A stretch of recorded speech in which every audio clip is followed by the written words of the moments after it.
Revenue generate कर रहे हैं। लेकिन देही सिंध में जिस तरह अचानक ये ख़ास तौर पे घोटकी और इस साइड पे इस पे बहुत ज़्यादा संजीदगी से जो है वो सीएम साहब ने लिया है नोटिस, और यहाँ तक कि वेपन्स की भी बात हुई है। हमारी कैबिनेट में इसकी गूंज रही है, और जब मामला कैबिनेट में पहुँच जाए तो बहुत ही संजीदा हो जाती है बात। तो मुझे दरमियान में तो ज़रा कुछ फिर कम हुआ था, अभी 10-12 दिन से फिर एक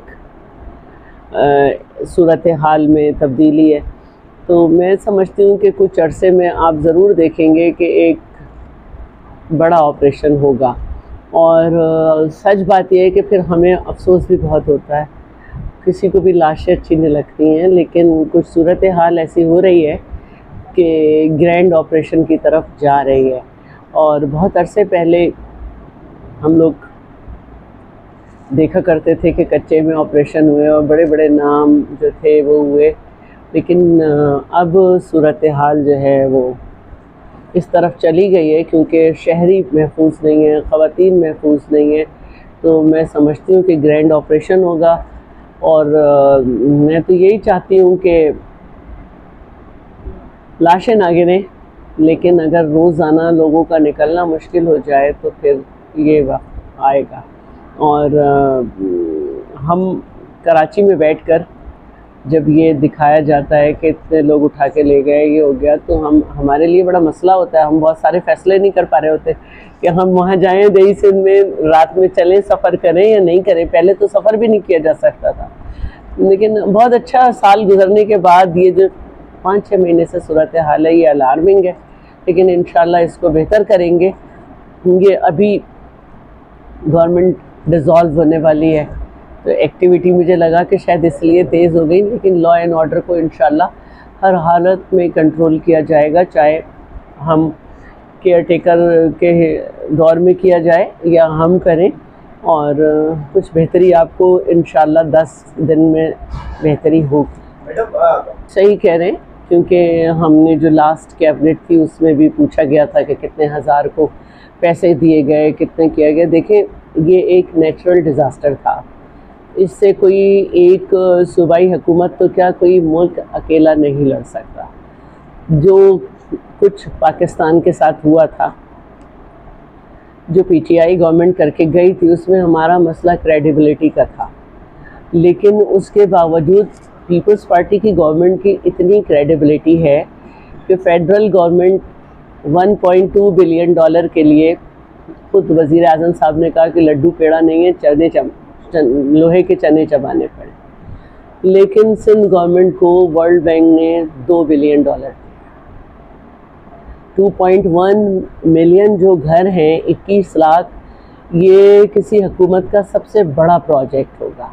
और इनको इस हद तक सर्वे कर लिया गया है, जो हमें कैबिनेट में दिखाया, कि इनके बहुत सारी एनजीओज़ को इसमें डाला गया। गली गली में हर आदमी के साथ मिल के सर्वे किया गया है कि अगर किसी का आप शनाख्ती कार्ड जो है उसको पंच करेंगे तो कंप्यूटर पे उसका एक हाउस, उसकी गली, उसका मोहल्ला सब आ जाएगा। तो ये जो 12-13 मिलियन मुख्तलिफ दोस्त ममालिक से भी मिलने थे, सब मिलने थे, वो किसी जगह से, किसी वजह से रोके हुए थे। IMF का तो हमारा मायदा हुआ ही। तो अब इंशाल्लाह ये एक, आपको पता है जब सैलाब आया था 2010 में, तो हमने वतन कार्ड बनाया था और बहुत अच्छी तरह से फ़ाइट की थी। और हालांकि वो भी एक नेचुरल डिज़ास्टर था, लेकिन ये बहुत बड़ा था। तो इसका सारा काम हो चुका है, लेकिन क्योंकि डिपेंड हम दूसरे ममालिक पे कर रहे थे, तो अब ये शुरू हो जाएगा। ये काम रुकेगा नहीं। हमारी कल कैबिनेट है, उसमें मज़ीद इस पे फैसले हो रहे हैं। 69 एजेंडा आइटम्स हैं, तो ये इंशाल्लाह काम चलेगा। और हमने यहीं रहना है, इन्हीं लोगों से वोट लेने हैं, इन्हीं लोगों को देखना। आते ही मैंने कहा कि इतना इतना पानी था, और सब तो ये इंशाल्लाह होगा, आप देखेंगे। लेकिन ये आप लोगों को फ़ख्र की बात है कि आपकी गवर्नमेंट पे दुनिया इतना एतमाद करती है कि पब्लिक प्राइवेट पार्टनरशिप में सिंध का एशिया में 6ठा नंबर है।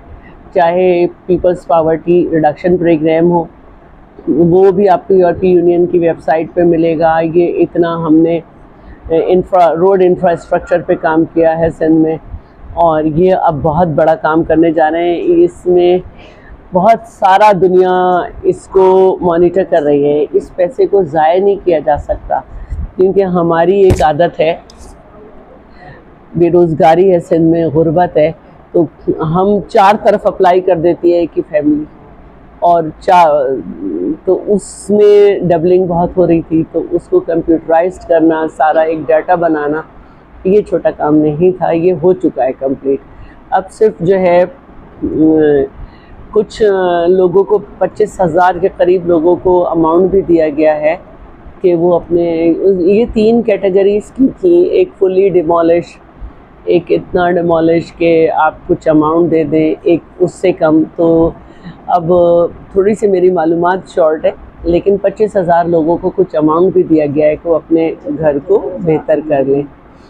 तो इंशाल्लाह इसमें थोड़ी देर तो है, लेकिन ये पूरी दुनिया इसको मॉनिटर कर रही है, तो ये बहुत बेहतर होगा। जैसे कराची में जो काम हो रहा है, तो ये वर्ल्ड बैंक और एशियन बैंक से अमेरिकन डॉलर्स में माहिदे हुए थे 803 बिलियन डॉलर्स के, आज से कोई तकरीबन 4 साल पहले। जब वो आने शुरू हुए तो एक पार्टी के वज़ीर आज़म जो थे, उन्होंने कहा कि ये 1100 अरब के मेरे मंसूबे हैं। आपको याद होगा ये अलग बात है कि उन्होंने 161 अरब रुपए का ऐलान किया था कराची के लिए, तो उन्होंने 161 रुपए सलामी के भी नहीं दिए, कभी आए भी नहीं, मज़ार क़ाइद पे भी शायद नहीं जा सके, अपने हलकों में नहीं आए, लेकिन जीत गए थे। चलें, अब क्योंकि आप मेरे डिपार्टमेंट पे आए हैं, तो पहले तो आप सबको मालूम है ये डिपार्टमेंट PND का एक सेल था, फिर इसको 18वीं तरमीम के बाद एक अलग डिपार्टमेंट इसे बनाया गया। तो जब तक मैं आई तो इसमें एक भी सेफ़ हाउस नहीं था।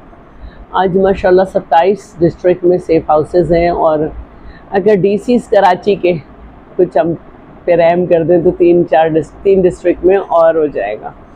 इसके अलावा दारुल अमान जो हैं वो सोशल वेलफेयर के पास थे, और पूरे पाकिस्तान में सोशल वेलफेयर डिपार्टमेंट के पास हैं। लेकिन मैंने स्पेशली रिक्वेस्ट की थी चेयरमैन बिलावल से कि दारुल अमान हमें दिए जाएं, तो रूल्स ऑफ बिज़नेस में चेंजेस हुई, दारुल अमान हमें मिले। और कराची का तो पब्लिक प्राइवेट पार्टनरशिप में है, पना हैदराबाद, सखर, लाड़काना के फंक्शनल थे, लेकिन अब इंशाल्लाह आप देख रहे हैं ये बेनज़ीराबाद का भी हमारा दारुल अमान, हमारा स्टाफ भी बहुत अच्छा है, कम है लेकिन अच्छा है। और इसके अलावा हमारा मीरपुर ख़ास का दारुल अमान भी तैयार है, और जैकबाबाद का भी।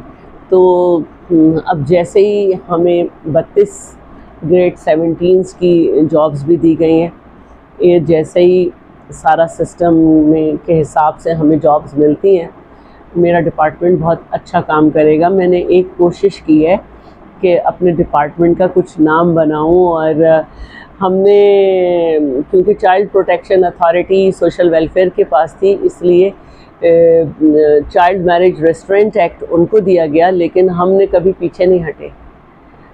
आज भी हमारे बेनज़ीराबाद के जो दारुल अमान है उसमें जो बच्ची है वो अंडर 18 है, और